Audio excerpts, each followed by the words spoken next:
eu vou falar sobre a questão do pacto antinupcial. Na verdade, eu vou falar especificamente da renúncia sucessória, a tese aí do professor Mário Delgado.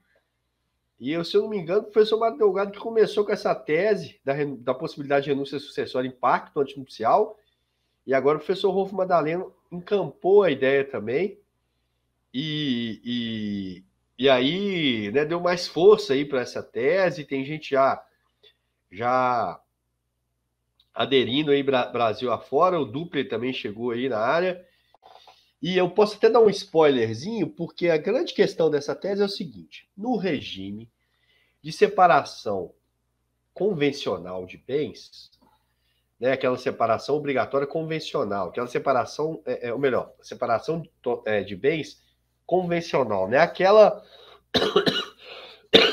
obrigatória.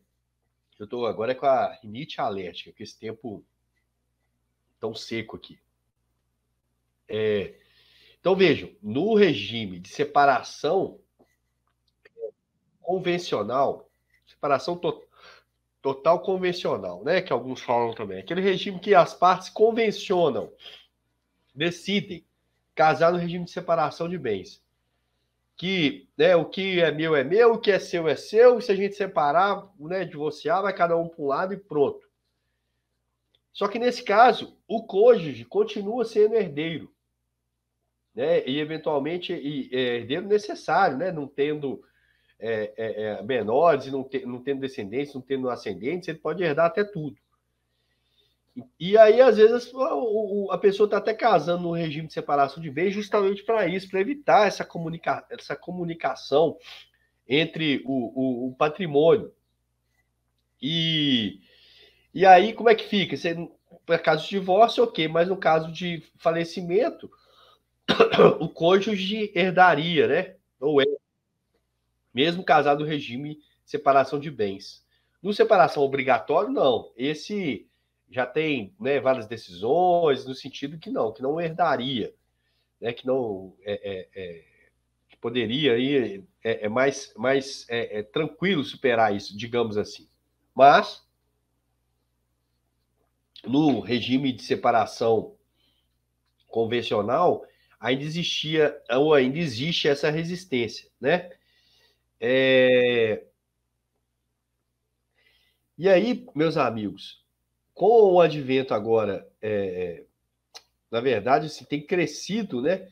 Essa tese aí defendida pelo professor Mário Delgado tem ganhado corpo, que você não basta no pacto, você casando, a pessoa casando no regime de separação de bens, para que ela garanta que não vai haver a sucessão dos seus bens pelo seu cônjuge, bastaria essa renúncia no pacto antinupcial. Aqueles que são mais resistentes a essa possibilidade dizem que essa renúncia não seria possível em razão da vedação do Pacta Corvina, né? Em razão de vedação de você tratar, dispor ali, né, de herança de pessoa viva.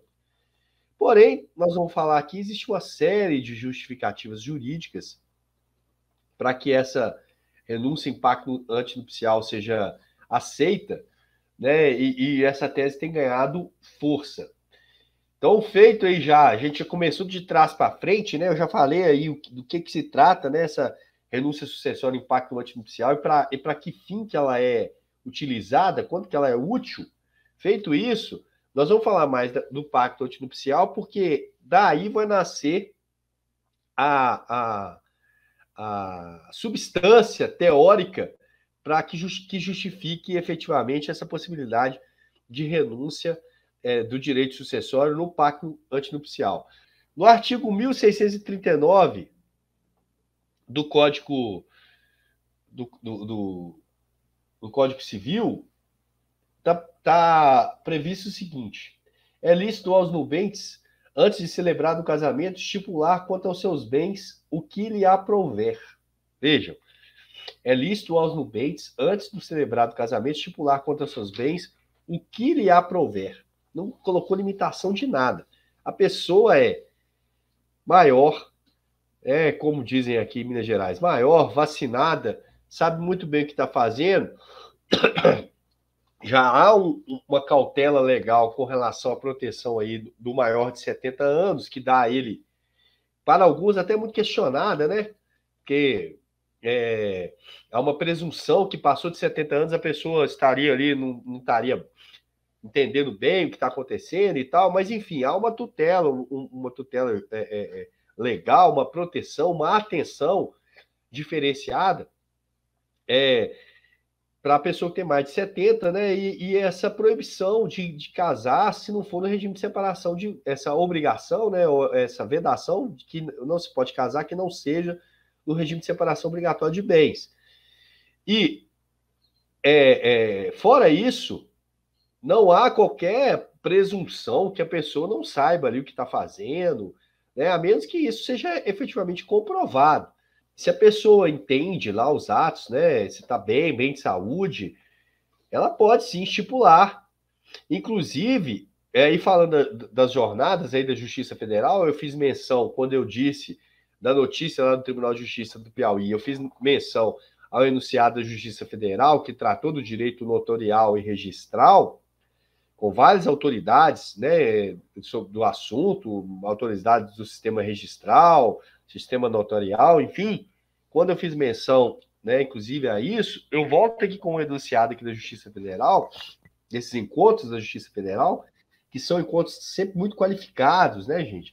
Não é embora tenha esse nome lá, né, em razão da Justiça Federal encampar essa ideia, encampar esse encontro, não se restringe ao âmbito da Justiça Federal. Nomes que a gente está acostumado a ver aí nos eventos mais tradicionais aí Brasil afora vão nesses eventos lá da Justiça Federal e debatem. E aí vejam, se já não bastasse em cima dizendo que poderia estipular o que bem entender com relação, vejam, aos bens. E aí, assim, é bom entender, né? O bem não é só bem móvel ou imóvel. A minha imagem é um bem. Será que a minha autonomia é um bem precioso? Nós vamos falar sobre isso. E veja o que o enunciado 635 fala. O pacto antinupcial e o contrato de convivência podem conter cláusulas existenciais, desde que não violem os princípios da dignidade humana, da igualdade entre os cônjuges e da solidariedade familiar. Olha só, não só pode dispor com todos os bens, como pode tratar de cláusulas existenciais, né? Ligadas aí ao direito da personalidade, a personalidade da pessoa. Direito tido como indisponível. Né? Certas coisas eu não negocio, a minha dignidade, a minha moral, a minha honra. Mas essa enunciado, que deu margem, que nós vamos até repercutir aqui, há uma decisão recente, não é tão recente assim, mas também não é tão velha, do Tribunal de Justiça aqui de Minas Gerais, na verdade, né, da juíza competente pelas varas de registro público aqui de Minas Gerais, que concordou que fosse colocado aquela cláusula de indenização em caso de traição no pacto antinupcial. Vocês estão lembrados disso? Eu vou colocar aqui, se eu só ver aqui, eu acho que é R$180 mil, isso é. Então, vejam, isso tudo eu estou trazendo aí a defesa, eu já expliquei no início, né, onde que existem lá as resistências, né, dessa renúncia sucessória no pacto antinupcial. Expliquei também quanto que é o caso ou o caso clássico para usar essa cláusula. Não que não existam outros casos, né, outras situações, que uma cláusula de renúncia sucessória, né, ou de renúncia recíproca de heranças no pacto antinupcial não seja possível, não seja viável. Mas, via de regra, o que a gente vê aí, o problema é com relação ao regime de separação de bens, o regime de separação de bens voluntário. Ok? Então, eu justifiquei aí, né, já trouxe aí o motivo, e aí eu estou trazendo, na verdade, eu estou trazendo os fundamentos. E aí o 1639 fala de qualquer bem que aprover, e o enunciado 635 fala, inclusive, de cláusulas existenciais. Lembrando que essas cláusulas existenciais estão ligadas, muitas vezes, aí, ao direito da personalidade. E aí eu já emendei, né, com essa decisão aqui da juíza responsável pelas varas de registro público aqui de Minas Gerais, que aceitou colocar no pacto antinupcial essa multa, né, essa penalidade, melhor dizendo, em razão do eventual traição. Então, veja, se nós já estamos caminhando, inclusive, boa tarde para o Marley, uma boa tarde para a Súmica, eu acho que eu já tinha dado até boa tarde para a Súmica. Se a gente está caminhando, inclusive, para a possibilidade dessas cláusulas existenciais, por que não, né, dispor, desde que esteja claramente entendendo o que está acontecendo ali, dispor com relação a bens, né, que são seus efetivamente, né, que são de propriedade do indivíduo ali naquele momento, que goza de um entendimento da situação. É um contrassenso andar em alguns aspectos um passo adiante e no outro mais atrás, né? Então, se com relação até certas questões da minha existência, do meu bem viver, eu posso transacionar, porque com relação aos meus bens, que efetivamente naquele momento são meus bens, eu não posso transacionar. E aí, gente, vale até para o regime de separação obrigatória, muito embora ele tenha a decisão, falando que, no caso, né, enfim, mas se tiver dúvida, ficar com medo, preferir que o tio herde do que o seu companheiro, mesmo no regime de separação obrigatória, eu acho que essa cláusula do pacto antinupcial pode ajudar bastante. E aí, a juíza, né, foi a Maria Luísa de Andrade Rangel Pires, da Vara de Registro Público da Comarca de Belo Horizonte. Ela julgou improcedente a dúvida suscitada por uma tabeliã, tabeliões, né, eu sempre confundo, misturo, né, mas enfim, os titulares das serventias cartorárias, né, olha aí, advogado tem repertório, né, o titular da serventia cartorária lá do Registro Civil e Notas da capital mineira e autorizou a lavratura de um pacto antinupcial com cláusula penal que estabelece multa de R$180 mil em caso de eventual traição. Em sua sentença, ela deixou claro que a existência do casal não contraria leis brasileiras, já que o dever de fidelidade de multa também é previsto no Código Civil. Aí o fundamento que eu, né, não sei se é por causa da fidelidade de multa, porque aí cada um, né, estipula o que bem entender. Mas aí continuou a juíza.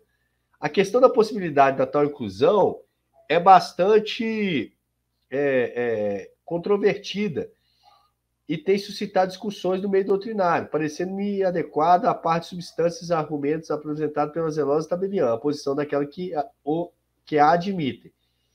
É que o pacto possui natureza de negócio jurídico, de um modo que, embora seu conteúdo primordial seja mesmo patrimonial, acerca do regime de bens adotado pelo casal, nada obsta que possam os nubentes também, no referido instrumento, estabelecer ajustes extrapatrimoniais.